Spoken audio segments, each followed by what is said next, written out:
Hey everyone, how's it going? Welcome back to the channel. Today we're going to be talking about what happened last weekend, the Strixhaven Championship Qualifier that was the historic format. Last weekend, Star City Games held the Strixhaven Championship Qualifier, which was an event held over 3 days. It had 8 satellite tournaments, all feeding into a qualifying championship on Sunday that feeds into their main events further on. These are the first events that have happened since the release of Historic Anthology 4, giving Death Shadow and Thraben Inspector, among the other cards, an opportunity to prove themselves in the format. Looking at the standings, we see that this didn't quite happen. In fact, Death Shadow only managed to finish as high as 24th place.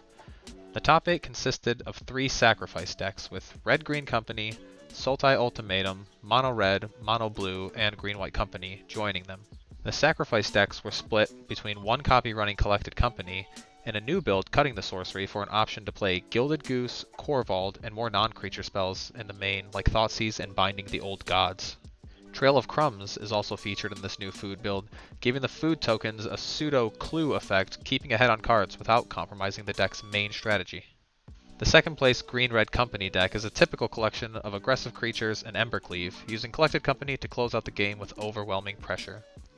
This list ran 2 Rampaging Ferocidons in the main deck, possibly as a concession to the Green-White Angel deck running Rampant on the latter. Finishing third was an interesting newcomer to the competitive format, a Sultai Ramp deck aiming to close the game with Emergent Ultimatum in big mono-colored cards. A port of the current standard deck, there are surprisingly few additions from the historic card pool. Explorer seems to be taking the place of Uro. Given the low density of aggressive decks in the tournament, this was probably a safe choice.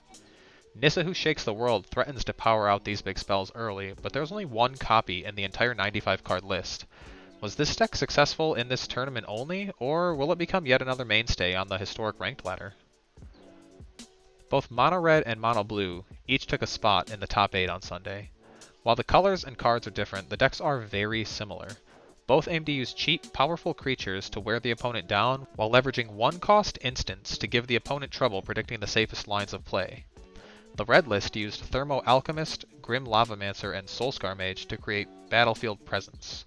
Putting 10% of its pilots into the top 8 and sporting a flashy 57% win rate, Mono Red stands to be a popular choice for players going forward.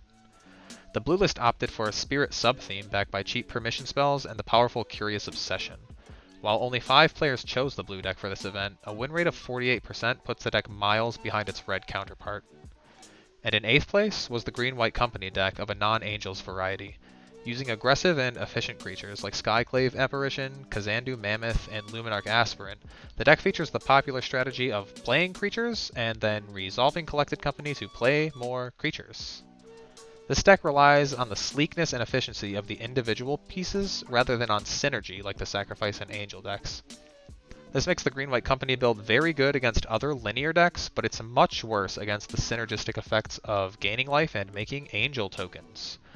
Given that only 4 players showed up with the Angel deck, it's not surprising that the 8 Green-White value players posted a win rate of almost 60%. While this deck is powerful and fun to play, the popularity of the Angel deck on the ladder can really keep this list from shining. Jund Sacrifice strategies dominated the weekend, with 84 players making up 20% of the total field. Jund Food was the breakout deck, seeing 62 players at 20% of the field with a 53% win rate. Another 22 players opted to play the original strategy of Collected Company, winning 58% of their matches. Azorius Control was the second most played deck at 22 copies with a 50% win rate and making up 7% of the total field. Other popular decks were Goblins, 4-color Control, the new Sultai Ultimatum deck, Green-Red Company, and Mono-Red Aggro. Several Tier 2 and Tier 3 decks also showed up, with between 4 and 9 players piloting each of the archetypes. An interesting note is that a popular deck on the ladder, Green-White Angels, was barely present in this tournament, with only 4 players bringing it into the championship. Overall, this was a great weekend for Historic. 8 different satellite tournaments fed into Sunday's main event, giving us an idea of what decks players are willing to take into a tournament versus playing on the ladder. Thanks for watching, you guys. Please leave a like, please subscribe, please leave a comment if you enjoyed the video. Let us know what you want to see more of, because we're going to be doing more videos like this. We're going to be doing more wrap-ups, more short things instead of just gameplay. We're super excited to bring it to you, so we'll see you guys soon. Thanks for watching. 8 different satellite events fed into Sunday's main tournament. Fuck. 8 different satellite events fed into Sunday's main tournament. What? 8 different satellite tournaments fed into Sunday's main event. Okay, I can do this.